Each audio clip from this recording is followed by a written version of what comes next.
Bien oui, voilà, me voilà de nouveau parmi vous. Aujourd'hui, je suis accompagné, bien accompagné.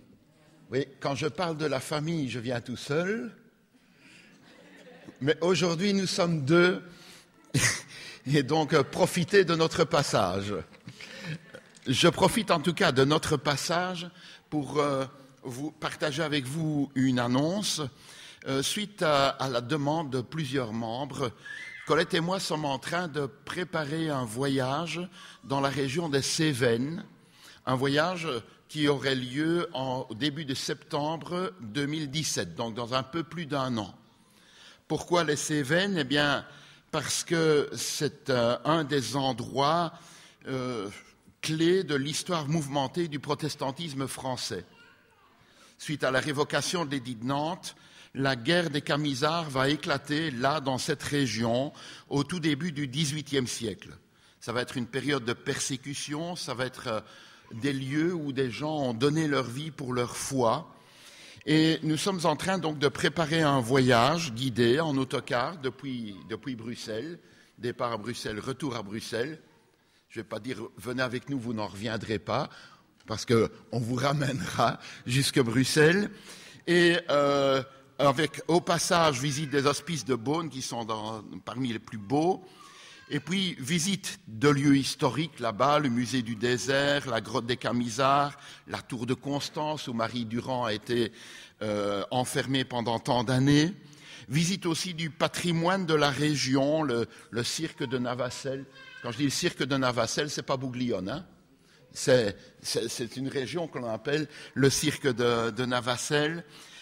Visite des villes d'Alès, d'Anduze, visite au centre adventiste le Moulin de l'Hérole, puisqu'il est là juste à côté, mais également découverte des saveurs de l'artisanat local. Il y a beaucoup de poterie là-bas, on visitera le domaine de Mazet où on fabrique des huiles essentielles. Il y a donc pas mal de choses à voir dans la région. Et c'est un voyage donc qui aura lieu, comme je l'ai dit, en septembre 2017, que nous commençons à préparer. On aura un autocar de 32 places, donc il y aura pas plus de 32 personnes, mais il faut quand même un nombre minimum pour pouvoir payer les frais de l'autocar.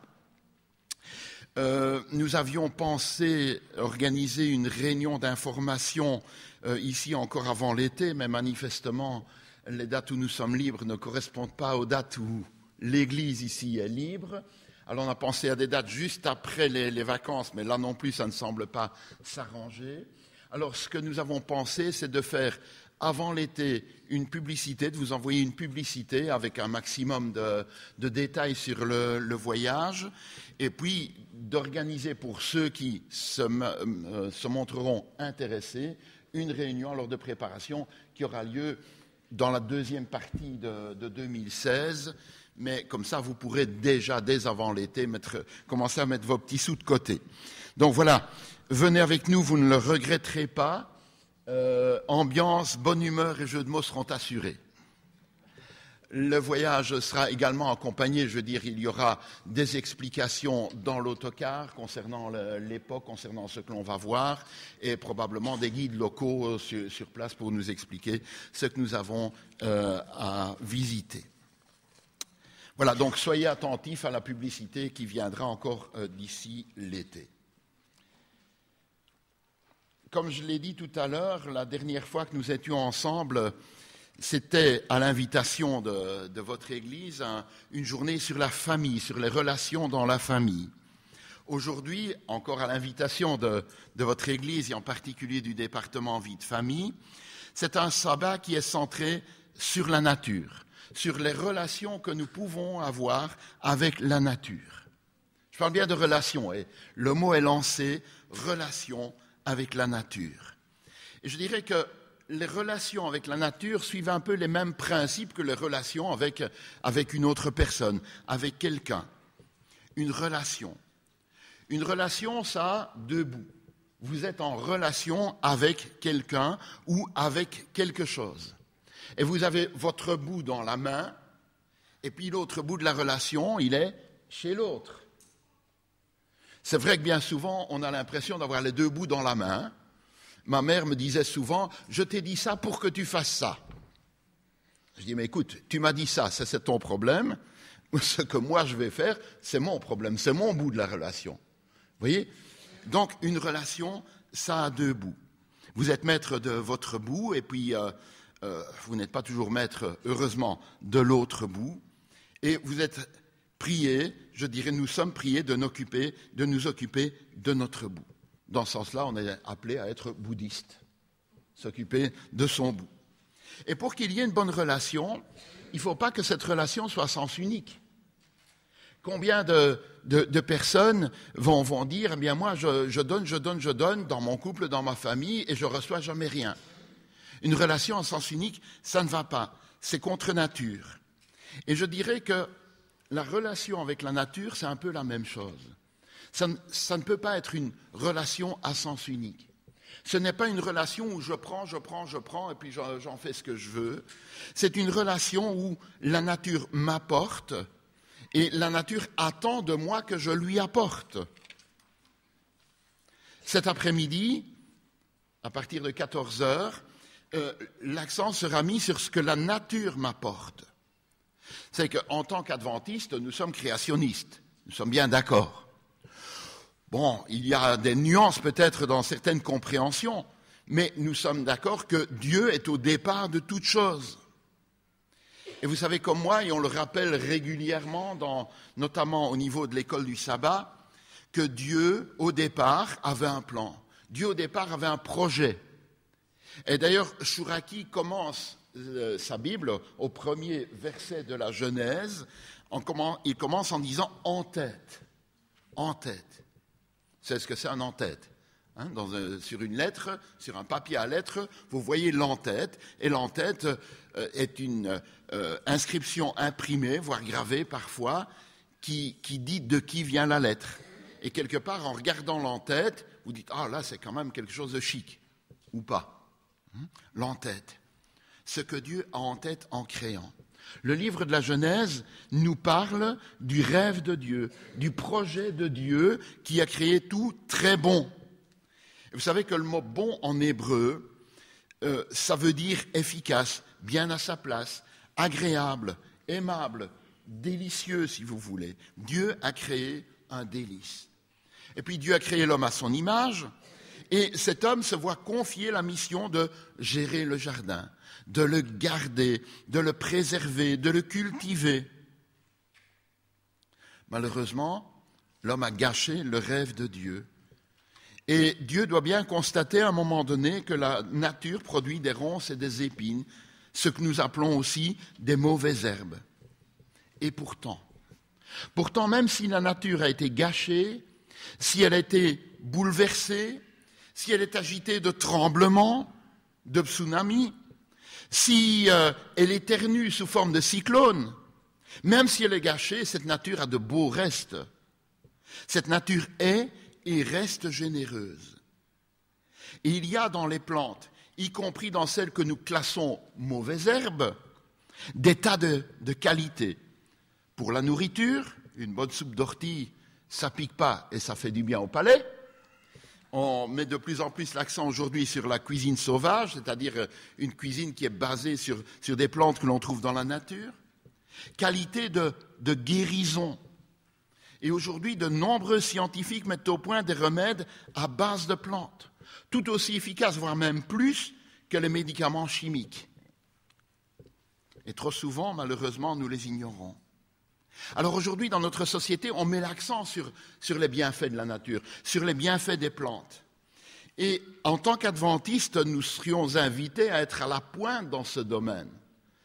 Malheureusement, la constatation n'est pas toujours celle-là. Alors cet après-midi, vous êtes invités pour découvrir en particulier tous les bienfaits du boulot. Et comme le disait Colette tout à l'heure, les plus anciens d'entre nous se souviennent de Henri Salvador qui avait écrit une chanson qui s'appelle « Le travail, c'est la santé ». Bien, aujourd'hui, la devise de cet après-midi, c'est « Le boulot, c'est la santé ». Alors ne dites pas « rien faire, c'est la conserver ». Non, au contraire, mettre en pratique ce qui vous sera dit cet après-midi, ça vous fera beaucoup de bien. Donc, n'hésitez pas à être présent cet après-midi. C'est le volet « Ce que la nature peut m'apporter, ce qu'elle peut m'offrir et que parfois je ne connais pas, parfois je dédaigne un peu. La nature peut m'apporter beaucoup de choses. Ce matin, je voudrais mettre l'accent sur l'autre partie de la relation. Il y a ce que la nature peut m'apporter, les bienfaits qui se trouvent là et qui sont fantastiques, et puis il y a ce que moi je peux faire vis-à-vis de la nature. C'est ça les deux bouts de la relation. Et j'ai envie d'aborder cet aspect-là en reprenant un passage du livre de Jérémie. Il est vrai que lorsqu'on parle de Jérémie, immédiatement on pense à Jérémiade. Jérémie est vu comme un prophète qui se lamente tout le temps, un prophète qui est toujours en train de geindre. Et pourtant, il y a dans les livres de Jérémie, pas seulement des lamentations, mais des passages très positifs, dont celui qui a été lu tout à l'heure. Alors, pour situer Jérémie, il faut se remettre à l'époque, c'est l'époque de la déportation à Babylone. Et c'est une époque à la fois difficile et à la fois extraordinaire. Difficile parce que être déporté, ce n'est pas rien. Devoir, par la force, quitter son pays pour se rendre dans un pays inconnu, ce n'est pas rien. Mais une période extraordinaire parce que nous sommes en présence de 3 prophètes à ce moment-là. Il y a le prophète Daniel qui se trouve à la cour de Babylone. Nous connaissons très bien son histoire. Il y a le prophète Ézéchiel, lui, qui se trouve avec les exilés. Et il y a le prophète Jérémie qui est resté à Jérusalem. C'est-à-dire que même lorsque le peuple de Dieu est en captivité, Dieu ne l'a pas abandonné. Dieu est là. Que ce soit parmi ceux qui sont restés à Jérusalem, que ce soit parmi ceux qui ont été déportés loin dans le royaume de Babylone, que ce soit ceux qui sont à la cour du roi, ils sont tous accompagnés par un prophète de Dieu. Et je pense que déjà ce fait-là est un fait encourageant pour nous. Nous avons parfois l'impression de traverser un désert, nous avons parfois l'impression que Dieu nous a oubliés. Eh bien, même lorsque le peuple part en captivité, Dieu est là, Dieu les accompagne et il a un message pour eux. Et si vous ouvrez vos Bibles dans le livre de Jérémie, au chapitre 29, c'est-à-dire juste avant le passage qui a été lu tout à l'heure, Jérémie chapitre 29, le premier verset nous dit « Voici le contenu de la lettre que Jérémie le prophète envoya de Jérusalem au reste des anciens en captivité, aux sacrificateurs, aux prophètes, et ainsi de suite. » Lorsque Jérémie va parler, et nous allons reprendre certaines expressions qui se trouvent un petit peu plus loin, il dit « C'est pas moi qui parle ». Vous savez que l'apôtre Paul, à un moment donné, lorsqu'on lui demande certains conseils sur la famille, va dire « Ici, ce n'est pas le Seigneur qui parle, c'est moi qui vous parle ». Jérémie ici est en train de faire l'inverse. Ce n'est pas moi, Jérémie, qui parle. C'est le Seigneur qui parle. C'est Jérémie, le prophète, le porte-parole de Dieu qui va parler aux exilés. Un peu plus loin, il dira « Ainsi parle l'Éternel des armées à tous les captifs que j'ai envoyés en déportation. » Alors, les déportations pour Nebuchadnezzar ont 2 objectifs. Premier objectif, c'est de priver Jérusalem et ses environs de moyens de défense, de forces de résistance. Et deuxième objectif, c'est d'amener des gens compétents à la cour de Babylone. Ça, c'est ce que Nebuchadnezzar a en tête. Pour les exilés, le problème est autre. Quelle attitude adopter? Faut-il se soumettre ou faut-il se révolter?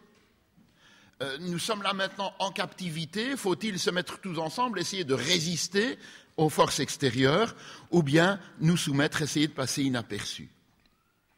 Et dans ces discussions, le prophète, de la part de Dieu, écrit donc aux captifs, le message, vous l'avez lu, Jérémie 29, à partir du verset 5, « Bâtissez les maisons et habitez-les, plantez des jardins, mangez-en les fruits ». Bon, c'est dire qu'ils vont quand même passer quelques années, Parce que quand vous plantez un arbre, avant que vous puissiez en manger des fruits, il faut quand même quelque temps. Prenez des femmes, engendrez des fils et des filles, et prenez des femmes pour vos fils. Faites le calcul, hein, ça prend quand même un certain temps, le temps de les engendrer et le temps qu'ils soient prêts à être mariés. Donc, Jérémie dit, vous êtes là pour un bon moment.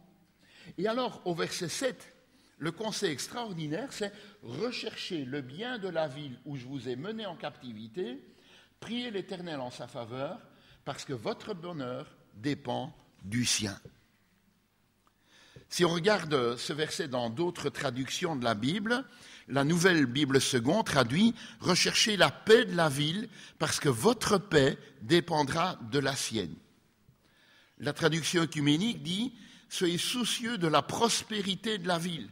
Sa prospérité est la condition de la vôtre. » Et en fait, ce mot qui est traduit de différentes manières, c'est le mot « shalom ». Le mot « paix », « bonheur », « prospérité », bien-être. Recherchez le shalom de la ville qui est autour de vous. Remarquez que Jérémie ne dit pas « essayez d'être en paix avec les autres, c'est pour votre bien-être ». Il ne dit pas non plus « de votre paix dépend la leur ». Ce qu'il dit, c'est « travaillez au bien-être des autres, et si votre environnement est dans le bien-être, ça rejaillira sur vous ». Je vous rappelle que les autres, ce sont les peuples qui sont, entre guillemets, les occupants, vers qui ils ont été déportés. Et Jérémie leur dit, de la part de Dieu, travaillez au bien-être de la société qui est autour de vous. Effet boomerang, ça rejaillira sur vous. Votre bonheur dépend du sien. Donc Jérémie ne dit pas simplement, écoutez, vous êtes là depuis longtemps, arrêtez d'habiter en caravane, construisez une maison. Non, c'est pas seulement une suggestion à s'installer, pas seulement une suggestion à accepter la situation, à fonder une famille là-bas, mais c'est à aller beaucoup plus loin. Un peu comme ce que disait Jésus, aimez vos ennemis, priez pour ceux qui vous persécutent. Jérémie invite de la part de Dieu les exilés à être solidaires avec la vie des ennemis qui sont autour d'eux, à inscrire leur projet d'avenir dans le cadre de la paix et de la bénédiction qu'ils peuvent apporter à ceux qui les entourent. Jérémie ne les invite pas à s'installer provisoirement dans l'attitude d'un repli sur soi en attendant que l'orage passe. Surtout ne vous attachez pas trop parce que, heureusement, vous allez pouvoir repartir. Non, Jérémie dit « Travaillez au bien-être de la société qui se trouve autour de vous ». C'est vrai que bien souvent, je me rappelle les discours que j'ai entendus quand j'étais jeune, c'est « attention, le monde est dangereux, donc puisque le monde est dangereux, il faut se couper du monde ». Et on a fabriqué ainsi des générations d'adventistes sans amis. Parce que même quand ils en avaient, c'était dangereux. Jérémie dit non, vous êtes appelés à être le sel de la terre, la lumière du monde, à être dans le monde. Installez-vous ici, dit Jérémie. Vivez la bénédiction de Dieu au milieu du monde païen, vainqueur de votre pays. Le passé ne reviendra plus. Alors, vivez en solidarité avec le monde présent. Oh, non pas pour s'y fondre, mais pour y apporter la bénédiction de Dieu pour tous les peuples. Voilà ce que Jérémie présente comme l'expression de la vraie foi et de la vraie confiance en Dieu. Il y a exactement 10 ans, je me souviens, j'ai vérifié, que je vous présentais une méditation sur la base du chapitre 12 de la Genèse, de l'appel d'Abraham. Et peut-être dans le fin fond de votre mémoire, vous vous souviendrez encore que ce que Dieu va dire à Abraham, de plus essentiel, c'est « Tu seras ma bénédiction ». Il ne dit pas à Abraham uniquement « Je vais te bénir, je ferai de toi une grande nation », mais il insiste « Tu seras ma bénédiction ». Nous sommes appelés à être en bénédiction. Nous sommes appelés à travailler à la paix, au bien-être de ceux qui nous entourent. Ce que nous avons souvent compris comme étant travail pour être en paix, travail pour être au bien-être. Non, non, dit Jérémie, travail au bien-être de l'autre, de tous. Sois préoccupé du bien-être de l'autre. Prie pour le bien-être de l'autre, pour sa paix, pour son bonheur. Et c'est aussi intéressant, c'est qu'il est question de votre bonheur dépend du sien. Moi, si j'avais été Jérémie, j'aurais peut-être écrit votre bonheur dépend de sa conversion. Faites-en des bons adeptes et alors vous serez plus heureux. Jérémie ne dit pas ça. Ce n'est pas une question d'amener les gens à Dieu, c'est une question ici de travailler au bien-être de ceux qui l'entourent. Prier pour le monde dans lequel on vit et dans lequel il y a plein de bonnes choses. N'oublions pas. Soyez en solidarité avec le monde, en solidarité avec ses préoccupations. L'Évangile a été souvent vécu comme une espèce de carrière où on va chercher des pierres pour les jeter dans le jardin du voisin. Et encore, c'est pour son bien, et puis n'oublions pas que ça vient de l'Évangile. Ce n'est pas ça la conception de Dieu. Comme les Judéens d'alors qui sont en captivité, nous sommes appelés à prendre position face aux crises, aux défis et aux débats de notre monde et à leur gestion. La fidélité à Dieu se traduit en justice sociale, en respect du droit de chacun. C'est vrai qu'en tant qu'Église, nous avons tendance parfois à céder à la nostalgie du passé, à chercher désespérément à redonner vie à ce qui est passé. Oh, le temps de nos pionniers, combien de nostalgies sont vécues par rapport au temps de nos pionniers. Peut-être que si nous avions vécu à l'époque, nous nous serions rendus compte que les choses n'étaient pas si roses qu'on l'imagine. Eh oui, mais l'espérance n'est pas dans le passé. L'espérance n'est pas dans le retour en arrière. À l'écoute du prophète, nous sommes invités à bâtir et planter l'avenir ici où nous sommes, dans la société dans laquelle nous vivons.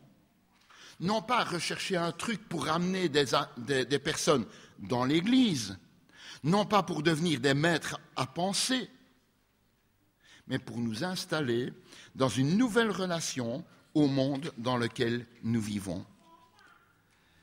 Vivre notre fidélité à Dieu, c'est avoir la certitude qu'il veut le bien de ce monde qu'il a créé et qu'il souhaite lui apporter sa bénédiction, c'est-à-dire sa vie et sa paix, et qu'il souhaite le faire par mon intermédiaire.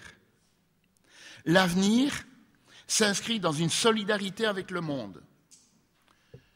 Quand je dis solidarité, ça ne signifie pas abandon de soi et de ses valeurs, mais d'être dans le monde le témoin d'une vie nouvelle, qui rompt avec l'égoïsme égocentrique et qui construit la paix, qui construit la justice, qui est ouvert à l'autre, qui est ouvert à ce qu'il y a de bien dans le monde qui nous entoure, et de voir qu'est-ce que je peux apporter. Vous savez, lorsque vous êtes dans un quartier, dans un village, et que vous dites, eh bien, moi je voudrais savoir qu'est-ce que je peux apporter à la communauté, on vous regarde avec des grands yeux, sans lunettes, ils sont comme ça. Et ce n'est pas toujours si simple, parce que vous faites des propositions, puis vous vous souvenez qu'il y a un mois, j'ai parlé que dans la relation, il faut pouvoir donner, mais il faut pouvoir recevoir. Et parfois on a envie de donner, et puis l'autre n'a pas envie de recevoir. Mais la question c'est, qu'est-ce que je peux donner? Qu'est-ce que je peux apporter à la société qui m'entoure? N'oublions pas que la fonction de l'Église, c'est d'être sel et lumière. C'est ça le royaume de Dieu. Alors peut-être qu'on a décidé d'être en bénédiction autour de nous, c'est bien. Mais être en bénédiction, ce n'est pas simplement être gentil avec les gens. C'est se préoccuper de leur bien-être. C'est-à-dire participer à la vie de la société, s'engager, se retrousser les manches, s'engager dans les défis de notre société. Autrefois, l'Église était militante, je dirais, à la pointe de certains combats. L'Église adventiste a combattu pour la santé. L'Église a combattu sur le plan de la liberté religieuse, sur la non-combattance, sur l'objection de conscience. Malheureusement, aujourd'hui, je pense qu'il y a un assoupissement qui s'est installé et qui fait que nous sommes dépassés dans bien des domaines. Et que finalement, notre tendance est profitons de la vie, essayons de vivre au mieux sans trop d'ennuis. Mais ce n'est pas ça l'engagement. L'engagement du croyant, c'est un engagement non pour l'Église. Aujourd'hui, on dit soyez engagés pour l'Église. Ok, d'accord. Mais ici, Jérémie va beaucoup plus loin. Soyez engagés pour le bien-être du monde qui nous entoure. Et puisque ce sabbat est placé sur le signe de la relation avec la nature, n'oublions pas que le bien-être de notre monde, le bien-être du monde que nous allons laisser à nos enfants, passe par la conservation de la nature. Qu'est-ce que nous faisons pour cette nature qui, malgré le désordre créé par le péché, reste une nature généreuse?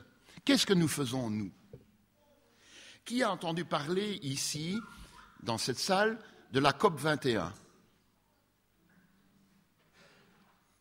Quand même quelques-uns. 5, 6, 7, ça va, ça fait au moins 10%, c'est fantastique. Il y a une dîme qui a entendu parler de la COP 21. Pourtant, les radios, les télévisions nous en ont parlé énormément au mois de décembre. Cette grande conférence de Paris sur le climat qui a eu lieu en décembre, où après 12 jours de marathon, 4 ans de négociations, les 196 pays représentés là vont signer une convention sur le climat. Ils vont accoucher d'un texte qui n'est certainement pas parfait, mais qui est sans précédent.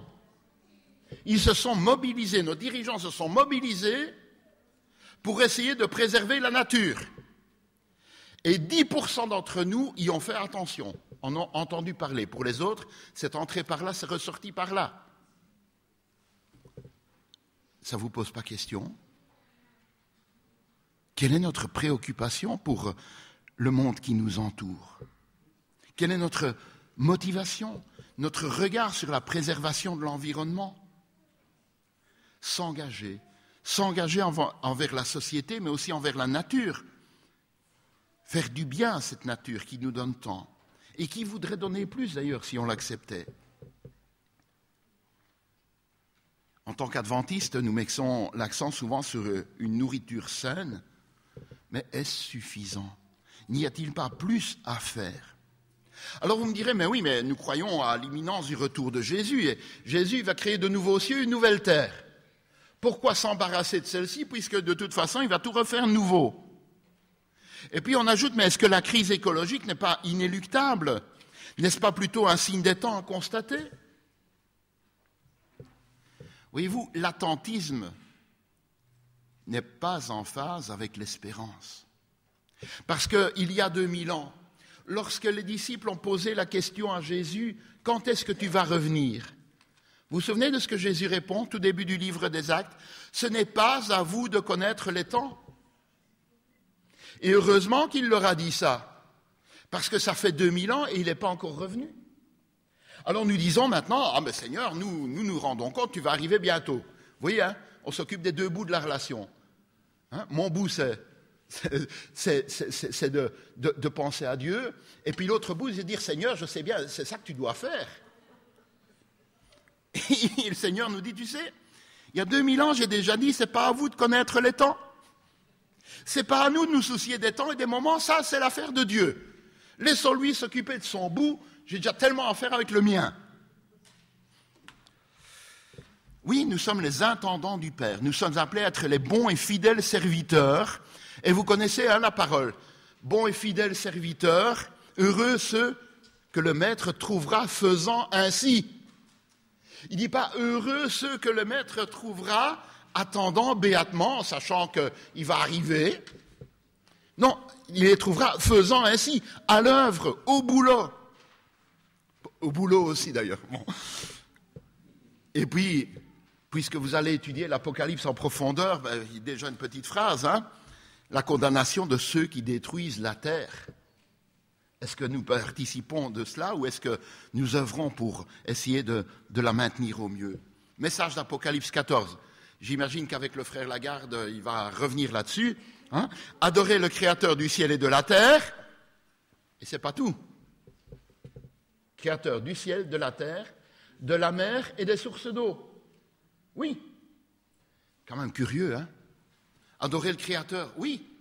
Mais l'appel d'Apocalypse 14, c'est le Créateur qui a créé les cieux et la terre, la mer et les sources d'eau.